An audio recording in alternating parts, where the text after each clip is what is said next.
feature presentation.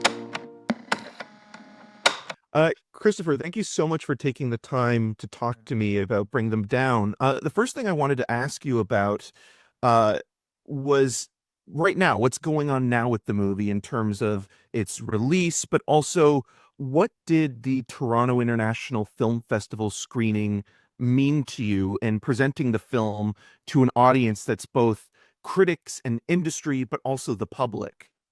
Oh, the screening in Toronto was firstly the most terrifying experience of life. I was so nervous that I transcended nerves into terror, and I had an out of body experience on that stage as I was introducing the film with Barry and Chris and Colm, and so I was incredibly nervous because no one had seen it. Really. I was like, we've shown it to a few people, but like it had never, people that had no idea of what they were stepping into.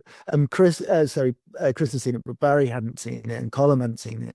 And so I was incredibly nervous, and I sat in front of them, which kind of felt like the wrong way around, but I could hear them like really getting into it and loving it and laughing and feel their tension and it was the most special, one of the most beautiful things that ever happened. I didn't watch it with an audience for a good couple of months afterwards because I was protecting it like this kind of special, like a torch, that I was carrying around with me because it was such a beautiful moment. And now, yeah, we had this amazing run, festival runs where we picked up a few awards and played it in different countries, and people really responding to it in such a positive way, and always talking about what it meant to them, which was really special for me. And now, we're a week away from a theatrical release, the 6th of February in Latin America, and the 7th of February for North America, Canada, Ireland, and the UK. Were you able to engage with the film differently watching it in a festival setting? Because you've spent nearly a decade of your life making this film, and with those nerves, were they able to dissipate as you were watching the movie? Yeah, they did. I mean, I was in a bit of a fugue state, I guess. I was in this sort of strange, well, and I was very, like, you become very aware of like the whole room. I know I've done it with short films, and you can hear somebody breathe, and you're like, oh, why are they breathing? Like, why are they sighing? Why are they clicking their teeth? And but it was such a huge auditorium, and it was so full. And I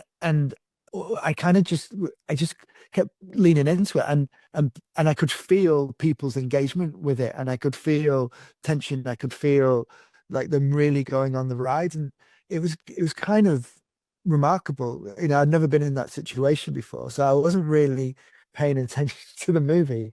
I was paying attention to the audience, and sort of just absorb it, like watching the movie through their reactions. But I Absolutely. have, but I have like since then I've sat down, and it's fascinating to watch it. Some places people really get, like, some people get the humor, and have that permission to, once there's the permission to laugh, then it becomes a different experience. And some audiences take it really, really seriously, and that's a different experience too. But all seem to be, like enjoying the fact that they're taken on this kind of uh propulsive ride. Absolutely. And I felt that watching the movie. I was curious because this is your feature directorial debut. Are there any feature length directorial debuts that you have watched in your own movie going experiences that have creatively inspired you, or just from the point of view of looking at other people's work that, really developed their voices in their first film, or you felt that their voice was coming through? Yeah, it's a tricky one. I mean, I've had this conversation before, and then I found out talking about people's second features. It's like, right, you're like, oh dear. But I really did feel that with Lynn Ramsey's first feature. I was such a fan of her short films, and when I saw Ratcatcher, I thought it was extraordinary.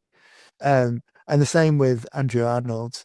Um, and then, I think I think David Lynch's first feature film is masterpiece. You know, I sitting through that film in the cinema is kind of extraordinary, and just the freedom and the just the artistry and like just pulling an audience in, and you have no idea what's going to happen next. You know, it's just extraordinary. And I think I felt like that way when I saw. I remember taking my mum to see the following Christopher Nolan's film, in a cinema in Manchester, an art house cinema in Manchester, and for no reason as it was the thing that was on next. You know, we'd been for a cup of tea, and then there was this movie on, and I feel like you could feel everything that he's done since in that moment in that film. So yeah, there's some incredible debut features, you know, um out there. You know, people punch really hard in that first I guess because it takes such a long time and it's kind of so much inside you, and then it's like I think you respond to those filmmakers that are like, it might be my only chance, you know, and this is, I'm gonna leave nothing.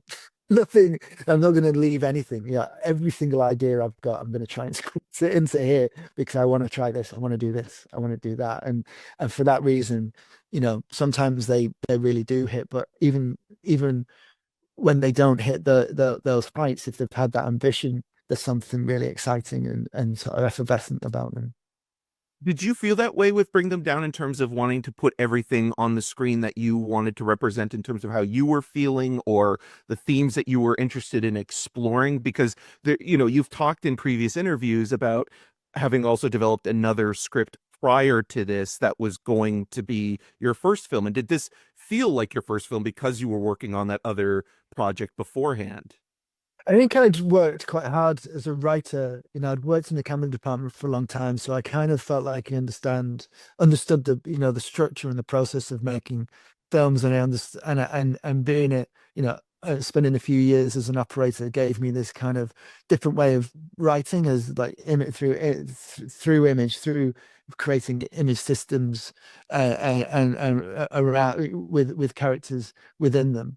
And that's kind of something that I'm very interested in, about embedding and how I embed character into story and into the frame. But I had written like quite a few. I've written like four featured films before I wrote this one, and I think I wrote another six whilst I was trying to get this made for different, you know, like to earn money, and you know, those nearly got made and didn't, and this one nearly got made and didn't, and you know, so I've been sort of trying to cut my teeth as a writer to try and earn money, and with the idea that I just wanted to direct, you know, and when I first had that idea, I didn't know anybody who could write, so I sort of buckled down and tried to teach myself how to write, so I had something to direct. So I guess it did in a sense, but I think that having that, you know, it's the cheapest way to make a film is to write one, because it is alive in your head. It's like it's there. It's like you can just you The imagination. yeah, you can Right? Like, just there's no limit. you know, yeah. And you can write a scene, you can do whatever you want. You can be wherever you want. You know, there are when you're thinking about what that might be and how you get that made, you know, it's like there are restrictions that you need to put yourself. I was listening to I can't remember his name, the guy who's made Companion, is that it's come out. Oh, Drew Hancock. Yeah, so he didn't say. He was saying he's like his first spec was like a $200 million science fiction film, and he's like, oh, no, I know I'm making this off me, who nobody knows. And then he's gone through this period of cutting his teeth as a writer, and gets this opportunity, but I'd made it so that it was contained, that it was makeable, but all those skills that you learn mean that you have got more control and more understanding of character, and how to, you know, how to build a story and what is important within that story. Yeah, I remember Orson Welles even talking about like the thing that he appreciated the most is that the sheer ignorance of making a first feature film, because you don't know what the Yeah, limitations are until you start making them, you yeah. know, and that's the thing that I've always kind of been inspired by. You brought something up, and I wanted to ask you this, and please let me know how much you can talk about or feel like you want to share. Having started as a camera operator, but adapting to screenwriting due to health concerns, did you feel as though you were starting from scratch? And were there any aspects of that prior position that helped inform your work as a writer director? Yeah, I mean, I was starting from scratch. I was really poorly for quite a long time, and I started writing more. I was like, I didn't know what else I could do, and I was, I loved being in that world, even though it wasn't quite the job that I wanted to do, and it hadn't scratched the itch of wanting to be a storyteller. And something, a dyslexic growing, as a child, I really struggled with language and words and writing and spelling and reading, but I would tell people like careers officers at school that wanted to be a writer and like, what's that talking about? And but I had this desire to want to tell stories and I think, you know, a lot of things happened to my brain while I was ill. I had a meningoencephalitis, so it affects you, infection in the brain and in your spine, and when I started to write in through the process, my relationship with language had changed.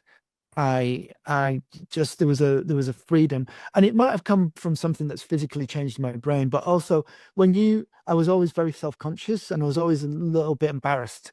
I was like, and I think that came from struggling, at school and like the embarrassment of showing something and letting someone read something and tell you what they thought.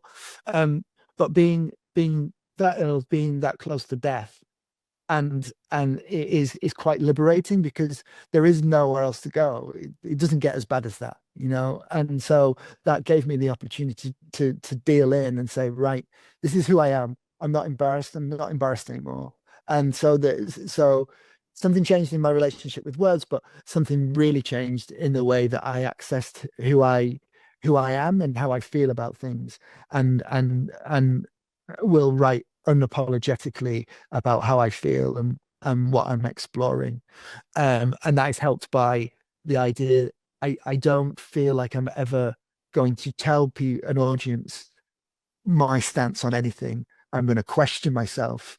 I'm going to question my characters, and I'm going to question the audience and allow them to make their own decisions and come to their own point of view about whatever the thematics is that I'm exploring. Was there a question that came up often in your writing process that you were thinking about in terms of pondering? Because I do appreciate what you're saying, where the answers are never as interesting as the questions themselves. Yeah, I mean, the there's a lot to do about toxic masculinity, a lot to do about how what you pass on as a parent onto your child and your responsibility there. And with the major and that's within the sort of family dynamics and about father-son relationships. I was exploring my own relationship with my father. And as I started to write this, I became a father myself. And so it changed. You start to evaluate and think about, just how difficult it is to be a parent. And as you're trying to, carve out a career and earn enough money to keep things going and be around and be attentive and give yourself time to have fun and play and the pressure of that. But then across the board, it was this idea of once you've started a war, what does it take to finish war? And we were in a different space in the world at that point, and it just feels that as we've been moving forward and trying to make the film, it's become more and more pertinent um, as we go. There's so much more conflict, or it feels like there's so much more conflict in the world, and so that the relationship of the space that we're in and what is our responsibility as an individual to that global conflict about how we treat our neighbors, how we treat our loved ones, how we treat the people in our community can make a difference, to the fabric of the world, I think. Absolutely. Well, I do have to wrap with you, but thank you so much for taking the time to do this. Yeah, Congratulations on Bring Them Down. thanks, man. It was really good to meet you. Good to meet you as well. And thank you so much for the time. I really do No, I appreciate it. appreciate it. Thanks, Eric.